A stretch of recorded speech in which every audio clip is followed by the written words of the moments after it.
അങ്ങനെ സിജോ ഇന്ന് big boss വീടിനോട് പടിയിറങ്ങിയാണ്. നാളത്തെ എപ്പിസോഡിൽ ഉറപ്പായിട്ടും കാണാം.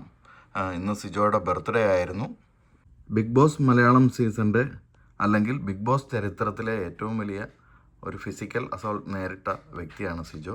അങ്ങനെ സിജോ പോകും എന്ന ഫൈനൽ 4 അല്ലെങ്കിൽ ഫൈനൽ 5 ആണ് ഞാൻ സിജോയ്ക്ക് മാർക്കിട്ടിരുന്നത്. പക്ഷേ എന്ത് ചെയ്യാം, സിജോ ഔട്ടായി. സിജോയുടെ ബർത്ത്ഡേ ദിവസം തന്നെയാണ് സിജോ ഔട്ടായത്. ഇന്നാണോ നാളെയാണോ സിജോയുടെ ബർത്ത്ഡേ എന്ന് ഞാൻ എങ്ങും നോക്കിയിട്ട് കണ്ടില്ല. എന്നാലും നമുക്ക് വിചാരിക്കാം ഇന്നായിരുന്നു. ആ ബർത്ത്ഡേ കേക്കൊക്കെ മുറിച്ചതിന് ശേഷമാണ് സിജോ ഔട്ടായിരിക്കുന്നതാണ് നമുക്ക് അറിയാൻ സാധിച്ചത്.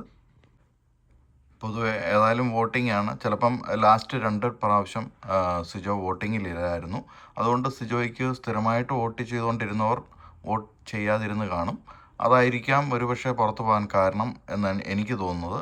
ഏതായാലും സിജോയ്ക്ക് എല്ലാവിധ വിഷസും നേരുന്നു. അതുപോലെ ബർത്ത്ഡേ ദിവസമാണ്. ബർത്ത്ഡേ വിഷസ് നേരുന്നതിനോടൊപ്പം എല്ലാ നന്മകളും ഉണ്ടാകട്ടെ. ഏതായാലും നല്ല കണ്ടസ്റ്റൻ്റ് ആയിരുന്നു എന്ന കാര്യത്തിൽ സംശയമില്ല. അപ്പം സിജോയ്ക്ക് ഒരിക്കൽ കൂടി എല്ലാവിധ ആശംസകളും നേരുന്നു. Thank you for watching.